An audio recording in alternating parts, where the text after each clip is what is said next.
आणि सांगलीमध्ये मंत्री चंद्रकांत पाटील विरुद्ध विशाल पाटील यांच्यात जुंपली। महानगरपालिका निवडणुकीच्या प्रचारादरम्यान दोघांमध्ये जुंपली। कधीही न पटणारे जयंत पाटील आणि विशाल पाटील हे एकत्र काम करतात। चंद्रकांत पाटील यांनी विशाल पाटलांना या निमित्तानं टोला लगावलाय।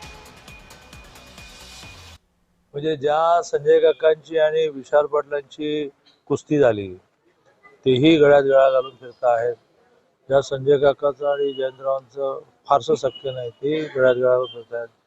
ज्या पाटील घराण्याचं वसंतदादा घराण्याचं कधी राजाराम बाबू घराण्याशी जमलंच नाही, जाहीरपणे एका सभेमध्ये ते म्हणाले की तुमच्यावर आमचा विश्वास नाही, ते एकत्र फिरत आहेत।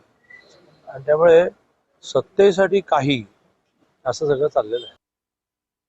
रोज माणूस बदलणारा, पक्ष बदलणारे सोबत लोक घेणारा पक्षानं आम्हाला शिकवू नये आम्ही काय करावं। जनतेची मागणीप्रमाणे वागणारे आम्ही लोक आहोत। आम्ही विश्वित कदम, जयंत पाटील साहेब एकत्र आलेलो आहोत। या ठिकाणी आपली ताकद नाही, कमी पडते, चांगले उमेदवार आपल्या पक्षात राहिले नाहीत, त्या ठिकाणी निवडणूक लढवायची नाही हा निर्णय घेतलेला आहे। आम्ही ज्या ज्या ठिकाणी लढतोय मी तुम्हाला विश्वास देतो की 90% वर स्ट्राईक रेट आमचं महाविकास आघाडीचं राहणार।